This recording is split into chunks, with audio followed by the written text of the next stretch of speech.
everyone, next এটা recipe ভিডিঅ'লৈ আপোনালোকক স্বাগতম জনাইছো। আজি ৰেচিপিটোত আছে জোন পিঠা। বলক তেতিয়াহ'লে আজি ৰেচিপিটো কেনেকৈ বনাও তাকো আপোনালোকৰ আগত দেখাও। এতিয়া ৰেচিপিটোৰ কাৰণে আমাক লাগিব আটা আৰু এই বাটিটোৱেদি 2 বাটি আমি আটা লৈছো। আৰু তাৰ কাৰণে ইয়াতে অলপমান নিমখ দি দিম আৰু অলপমান ৰিফাইন তেল দি দিম। আৰু এতিয়া এই গ্লাছটোত অলপমান কুহুমলীয়া গৰম পানী লৈ পেলাই এই আটাখিনি আমি মঠিব লাগিব।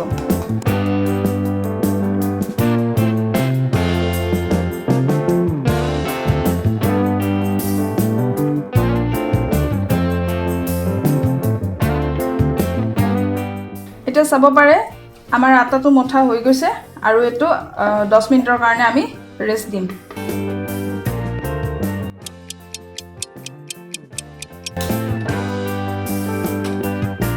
খিৰাটো বনোৱাৰ কাৰণে আমি প্ৰথমতে কেৰাহীটোত ৰিফাইন তেল দি ললো।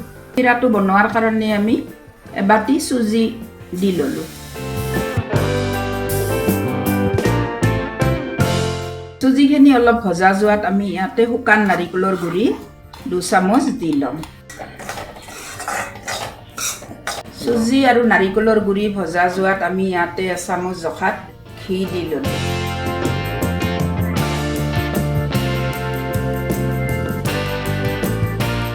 ইয়াতে আমি 4 চামুচ চেনি দি লম।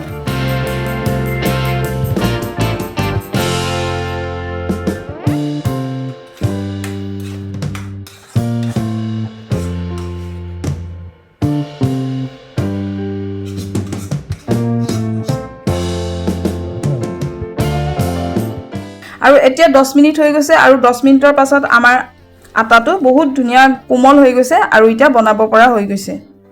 এতিয়া চাব পাৰে আমাৰ আটাৰ এনেকৈ সৰু সৰু লাডুগিটা ৰেডি হৈ গৈছে আৰু এতিয়া এইগিটা বেলিব লাগিব।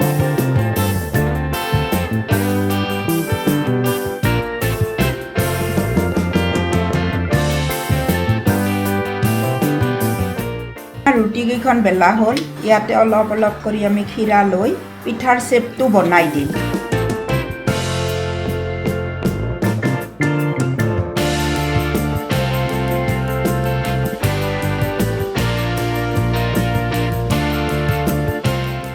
আৰু এটা বস্তু আছে যেটো এটো হাসা বুলি কয়।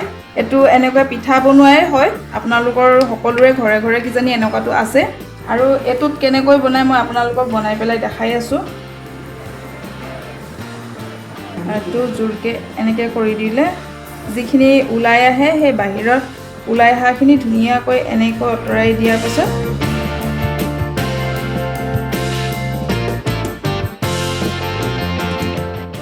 আৰু এটো দেখিছেনে ইমান সুন্দৰকৈ পিঠাটো উলাই আহিছে। আপোনালোকে দুটা প্ৰসেছত এনেকৈ বনাব পাৰে, হাতেদিও বনাব পাৰে আৰু এনেকৈ মেচিনটোতো বনাব পাৰে। এতিয়া চাব পাৰে আপোনালোকে আমি দুটা ষ্টেপত বনাইছো, হাতেৰেও বনাইছো আৰু পিঠাৰে হাঁচাটো দিও কেটামান বনাইছো।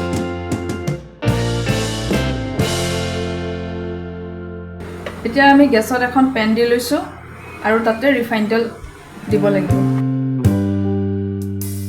এতিয়া চাব পাৰে আমাৰ তেলখিনি ধুনীয়াকৈ গৰম হৈ গৈছে আৰু ইয়াত আমি এটা এটাকৈ পিঠাগিটা দি দিম।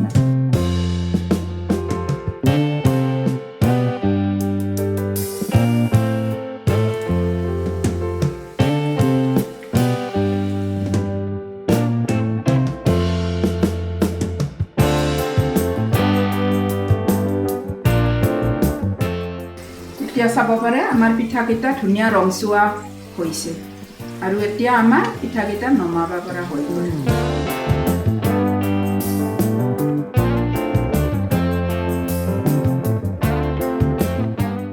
আৰু এতিয়া চাব পাৰে আমাৰ জোন পিঠা ৰেডি হৈ গৈছে আৰু আমাৰ এনেকৈ ধুনীয়া ধুনীয়া একদম সহজতে বনোৱা ৰেচিপি যদি আপোনালোকে পাই থাকিবলৈ ইচ্ছা আছে তেতিয়াহ'লে আপোনালোকে আমাৰ চেনেলটো সাবস্ক্ৰাইব কৰি থব আৰু যদি ভাল লাগে এটা লাইক কৰি যাব আৰু নেক্সট এটা ভিডিঅ'লৈ লগ পাম।